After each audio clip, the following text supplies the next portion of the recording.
Baik, bismillahirrahmanirrahim. Kita masuk ke latar belakang pada pembahasan kali ini, yaitu tentang materi kebudayaan Islam. Kebudayaan merupakan segala sesuatu yang diciptakan oleh umat manusia dan sebagai keseluruhan gagasan dan karya manusia yang harus dibiasakan dengan belajar, beserta keseluruhan dari hasil budi dan karyanya. Kebudayaan itu melekat dengan diri manusia, artinya manusia yang menciptakan kebudayaan. Allah Subhanahu wa Ta'ala mengangkat seorang rasul dari jenis manusia karena yang akan menjadi sasaran bimbingannya yaitu umat manusia. Sebagaimana sabdanya yang artinya, sesungguhnya aku diutus oleh Allah untuk menyempurnakan akhlak. Misinya yaitu memberikan bimbingan kepada umat manusia agar dalam mengembangkan kebudayaannya tidak melepaskan diri dari nilai-nilai ketuhanan. Dalam mengawali tugasnya, Nabi meletakkan dasar-dasar kebudayaan Islam yang kemudian berkembang menjadi peradaban Islam. Dakwah Islam terjadi dalam proses yang panjang dan rumit karena terjadi asimilasi budaya-budaya setempat dengan nilai-nilai Islam yang kemudian menghasilkan kebudayaan Islam. Baik, kita lanjut ke pembahasan berikutnya yaitu konsep kebudayaan dalam Islam. Kebudayaan berasal dari bahasa Sanskerta, yakni budaya, bentuk jamak dari budi yang berarti roh atau akal. Secara umum, definisi kebudayaan dapat dilihat melalui beberapa pendekatan, yaitu yang pertama, pendekatan deskriptif. Menyatakan kebudayaan merupakan seluruh yang bersifat amat kompleks, meliputi ilmu pengetahuan, kepercayaan, seni, hukum, moral, dan berbagai kemampuan kebiasaan yang diterima manusia sebagai anggota masyarakat. Yang selanjutnya yaitu pendekatan historis. Menyatakan kebudayaan merupakan sejumlah totalitas dari organisasi dan warisan sosial yang diterima sebagai sesuatu yang bermakna, yang dipengaruhi oleh watak dan sejarah hidup suatu bangsa. Selanjutnya yaitu pendekatan normatif. Kebudayaan merupakan pandangan hidup dari sekumpulan ide-ide dan kebiasaan yang mereka pelajari yang diwariskan dari satu generasi ke generasi lain.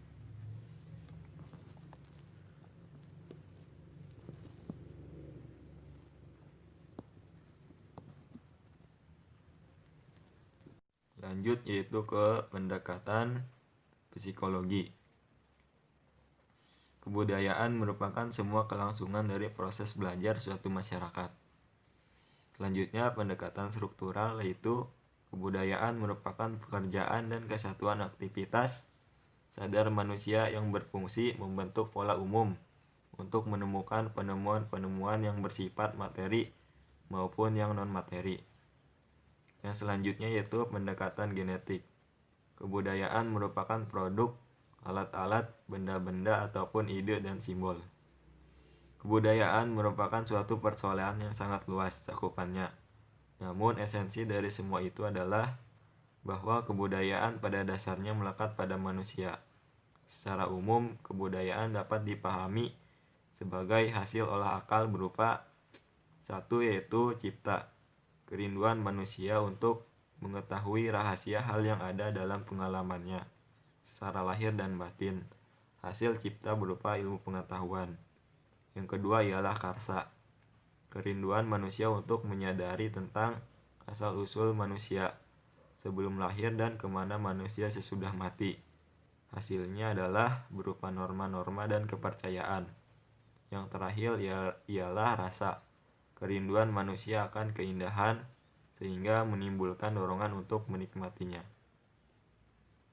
Baik, kita lanjut ke pembahasan berikutnya yaitu prinsip-prinsip kebudayaan Islam.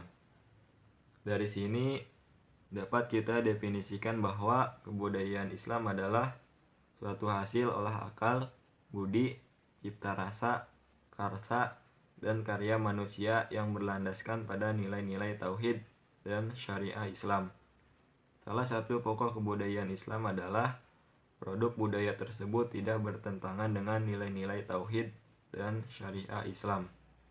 Islam membagi kebudayaan menjadi 3 macam.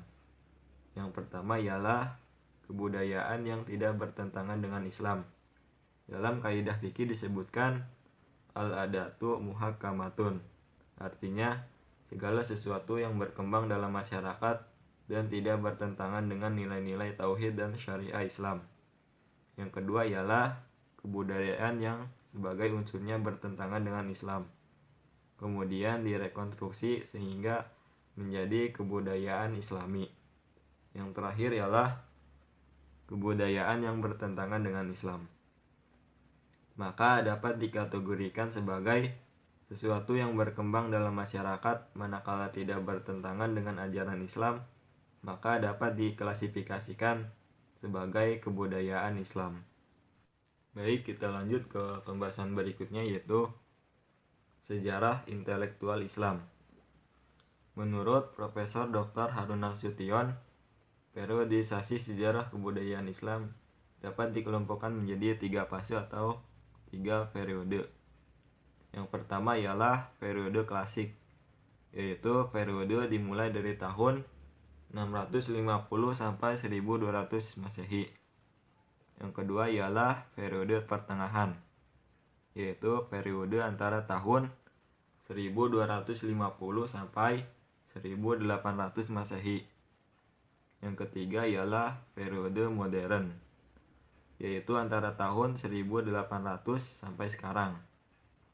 Pada masa awal perkembangan Islam, sistem pendidikan dan pemikiran yang sistematis belum terselenggara karena ajaran Islam tidak diturunkan sekaligus. Namun jelas ayat Al-Quran yang pertama kali turun dengan jelas meletakkan fondasi yang kokoh atas pengembangan ilmu dan pemikiran dalam Islam. Baik, yang selanjutnya adalah periode klasik 650 1250 Masehi. Pada periode ini lahir beberapa ulama dan filosofi besar dalam Islam. Dalam periode ini, para imam mazhab yang terkenal dengan Al-Imamul Mazhabul Arba'in yang terdiri atas Imam Syafi'i, Imam Hanafi, Imam Maliki, dan Imam Hambali merupakan tokoh yang hidup dan mengembangkan dialektika pemikiran keagamaannya pada periode ini. Selanjutnya dalam bidang filsafat, pada periode ini tercatat nama-nama besar antara lain. Yang pertama, Al-Kindi dalam kurung 801 sebagai filosof Arab pertama yang berharap agar kaum muslimin menerima filsafat sebagai kebudayaan Islam. Ada juga Al-Razi dalam kurung 865 dan Al-Farabi dalam kurung 870. Mereka dikenal sebagai pembangun utama sistem filsafat dalam Islam. Ibnu Miskawih dalam kurung 930 merupakan pemikir terkenal tentang pendidikan akhlak dan masih banyak yang lainnya. Dalam periode ini, Islam sedang dalam puncak kejayaan, baik dalam bidang ilmu filsafat maupun ilmu keagamaan. Kejayaan tersebut termanifestasikan dalam kejayaan Islam lewat dinasti Umayyah I yang berpusat di Damaskus, dinasti Umayyah II yang berpusat di Andalusia, Spanyol, dan dinasti Abbasiyah yang berpusat di Baghdad. Selanjutnya ada periode pertengahan tahun 1250 sampai 1800. Dalam periode ini, Islam bisa dikatakan sedang mengalami 2 kondisi keadaan, yaitu kemajuan dan kemunduran. Dalam konteks kemajuan antara lain, banyak penyusunan buku-buku ilmiah melalui 3 fase. Pertama ialah pencatatan pemikiran atau hadis atau hal-hal lain pada kertas kemudian dirangkop. Kedua, pembukuan, dan yang ketiga, penyusunan dan pengaturan kembali buku. Banyaknya cendekiawan yang diangkat menjadi pegawai pemerintahan dan istana, dan luasnya wilayah kekuasaan Islam menyebabkan banyak orang Persia dan Romawi yang masuk Islam, menyebabkan perkawinan campuran yang melahirkan keturunan yang tumbuh memadukan kebudayaan yang berbeda. Kemajuan ilmu agama yaitu ilmu tafsir, ilmu hadis, ilmu kalam, dan ilmu fikih, serta kemajuan ilmu umum. Selanjutnya, 2. Dalam konteks kemunduran karena filsafat mulai dijauhkan dari umat Islam, filsafat oleh sebagian ulama dianggap sebagai penyebab pendangkalan dalam Islam. Yang kedua, hal ini ditandai dengan munculnya kecenderungan untuk mempertentangkan antara lain akal dengan wahyu, iman dengan ilmu, dunia dan akhirat. Selanjutnya, awal kemunduran ilmu pengetahuan dan filsafat dalam Islam yaitu adanya perdebatan di kalangan para filosof muslim. Juga terjadi perdebatan di antara fuqaha ahli fikih dengan para teolog ahli ilmu kalam, dan tidak terpisahkan dari proses sejarah yang ditandai dengan meluasnya pemikiran Al-Ghazali yang cenderung memisahkan filsafat dengan agama. Dan terakhir, lewat pemikiran Al-Ghazali pula himmah untuk melakukan eksplorasi ilmu agama dan filsafat mulai meredup, yang dalam hal ini ditandai oleh pandangan Al-Ghazali yang menyatakan pintu ijtihad telah tertutup. Selanjutnya ada periode modern tahun 1800 sampai sekarang. Periode ini merupakan masa kebangkitan umat Islam. Mereka menyadari ketertinggalan dengan Barat, disebabkan karena umat Islam meninggalkan tradisi klasik yang kemudian mengadopsi dan dikembangkan oleh Barat. Para penguasa, ulama, dan intelektual muslim mulai mencari jalan untuk mengembalikan umat Islam ke zaman kejayaan, yaitu dengan cara yang pertama, memurnikan ajaran Islam dari unsur-unsur yang menjadi penyebab kemunduran umat Islam dan menyerap pengetahuan Barat untuk mengimbangi pengetahuan mereka, melepaskan diri dari penjajahan bangsa Barat. Dan dalam prakteknya tidak semua alternatif diterima umat Islam. Di samping itu, dalam konteks pembangunan sosial, politik, dan ekonomi, negara-negara yang mayoritas penduduknya beragama Islam tidak lepas dari konteks makro, yaitu Barat sebagai decision makernya dan Yahudi sebagai pengendalinya. Namun upaya untuk maju terus dilakukan oleh umat Islam sampai sekarang. Selanjutnya ada masjid sebagai pusat peradaban Islam. Pada umumnya masjid dipahami oleh masyarakat sebagai tempat ibadah khusus seperti sholat. Padahal masjid di zaman Nabi Muhammad SAW berfungsi sebagai pusat peradaban. Oleh sebab itu, masjid oleh umat Islam dijadikan sebagai simbol persatuan umat.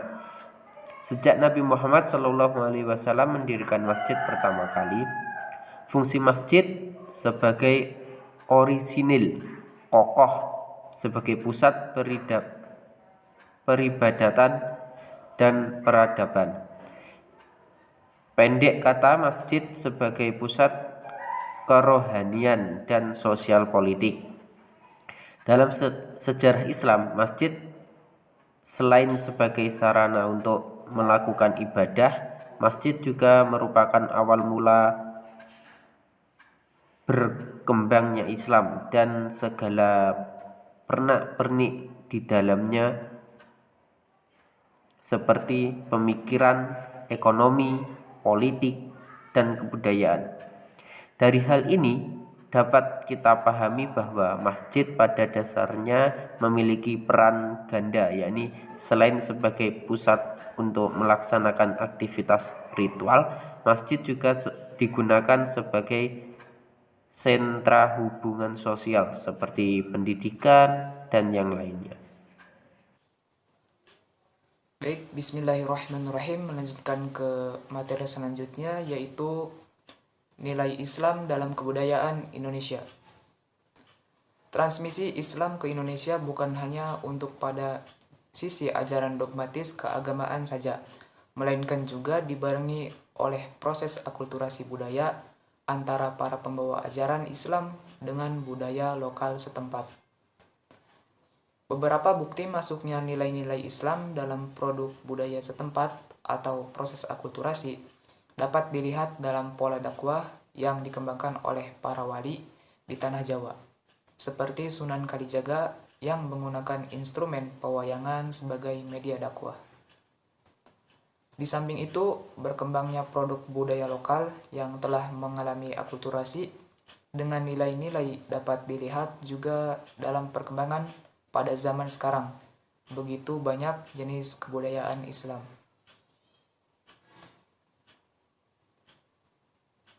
Yang selanjutnya, bentuk atau wujud kebudayaan Islam.